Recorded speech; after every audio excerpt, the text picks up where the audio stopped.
Hi guys, this is Zahid Hasan. Welcome to my channel.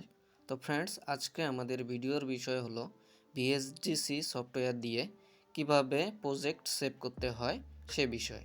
তো আমরা অন্য দিকে কথা বাড়াবো না, আমরা সরাসরি ভিএসডিসি ওপেন করে নেব। তো আমি ভিএসডিসি ওপেন করে নিচ্ছি। তো এই যে ভিএসডিসি ওপেন করে নিচ্ছি। সফটওয়্যারটি ওপেন হয়ে যাওয়ার পর আমরা এখানে এই যে উপরের দিকে এখানে ক্লোজ করে দেব। এটা একটু বড় করে নেব। এখানে ব্ল্যাঙ্ক যে প্রজেক্টটি রয়েছে, ব্ল্যাঙ্ক প্রজেক্টে ক্লিক করে দেব। আমরা অন্যান্য বিষয়ে কথা বলবো না আজকে। তো এখানে হাইট ওয়াইট রয়েছে, তো এগুলো আমরা তেমন কিছুই চেঞ্জ করব না। চেঞ্জ না করে আমি অন্য কিছু বলতেছি না, কারণ এই বিষয়ে আমার পিএইচডিসি বিষয়ে আমার অন্যান্য ভিডিও রয়েছে চ্যানেলে, সেটা আপনারা দেখে নিতে পারেন। তো আমরা জাস্ট এখান থেকে ফিনিশে ক্লিক করে দেব। ফিনিশে ক্লিক করার পর প্রজেক্টটি ওপেন হয়ে গেল। এখন আমরা এখান থেকে এখানে দেখতে পাচ্ছেন 720p, এখানে ক্লিক করে আপনারা অরিজিনাল অথবা 1000p করে নিতে পারেন। তো আমি অরিজিনালটাই করে রাখছি। অরিজিনাল কোয়ালিটি করে রাখার পর এখান থেকে আমরা অ্যাড ভিডিও করে নেব, জাস্ট ইনপুট করার জন্য কোনো কিছু। তো এখান থেকে আমি জাস্ট আমার একটা ফাইল থেকে একটা ভিডিও নিয়ে নিচ্ছি। এই ভিডিওটা নিয়ে নেব। তো এখানে ডাবল ক্লিক করলেও হবে, এখানে সিঙ্গেল ক্লিক করে ওপেন করে দিলেও হবে, ঠিক আছে। তো এটা ওকে করে দিতে হবে। ওকে করে দেওয়ার পর দেখতে পাচ্ছেন আপনারা ভিডিওটা ওপেন হয়ে গেছে। Hello guys, welcome to my channel, this is Zahid Hasan. Video long হবে জন্য আমি এখানে আর তেমন কিছুই ইনপুট করব না।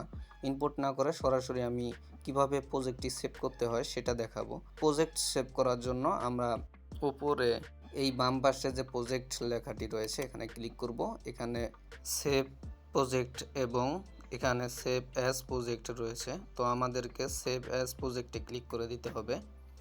তো এখানে ক্লিক করার পর এখানে দেখেন লোকেশন সেট করতে পারবেন। আমি ডেস্কটপ করে দিচ্ছি, আপনারা মন মতো লোকেশন দিতে পারবেন। এখানে আপনারা রিনেম করে দিতে পারবেন, কি লিখবেন সেটা ফাইল নেমটা দিয়ে দিতে পারেন।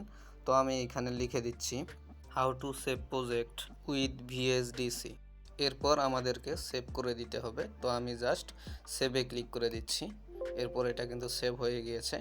এখন আমরা এটা ক্লোজ করে দেব। তো এখান থেকে ক্লোজ করে দিচ্ছি। এরপর এখানে ইয়েস করে দিতে হবে। তো এখন আমরা এই যে দেখতে পাচ্ছেন এটা কিন্তু প্রজেক্টটা সেভ হয়ে গিয়েছে, ঠিক আছে। তো এটা কিন্তু এখন আমরা ডাবল ক্লিক করলেই সেই প্রজেক্টটা ওপেন হয়ে যাবে। তো আমি ডাবল ক্লিক করে দিচ্ছি। তো প্রজেক্টটা ওপেন হয়ে গেল দেখতে পাচ্ছেন। তো এখানে আবার ক্লোজ করে দেব। দেখেন প্রজেক্টটা কিন্তু ওপেন হয়ে গিয়েছে। তো আমি একটু বড় করে নিলাম। তো এখন বলি যে প্রজেক্ট আমাদের সেভ করলে উপকারিতা কি, ঠিক আছে। তো উপকারিতা হলো যে ধরেন আপনি এখানে অনেকগুলো প্রজেক্ট নিয়ে কাজ করতেছেন, অনেক কাজ বাজ করেছেন, এখন আপনার কোথাও যাইতে হচ্ছে, কিছু কাজ বাকি আছে, ঠিক আছে। এমন অবস্থায় আপনি আপনার প্রজেক্টটা যেভাবে আছে সেভাবেই সেভ করে রাখলে নেক্সট টাইম আপনি আবার এসে সেখান থেকেই কাজ আবার নতুন করে শুরু করতে পারবেন। আবার মনে করেন আপনার আইপিএস নাই, ঠিক আছে, সেক্ষেত্রে আপনি প্রজেক্ট বারবার এভাবে সেভ করে যদি রাখেন, তাহলে হঠাৎ যদি আপনার কারেন্ট যায়, পিসিটা যদি অফ হয়ে যায়, তাহলে আপনার প্রজেক্টটা নষ্ট হবে না। ঠিক এগুলোই মূলত কারণ।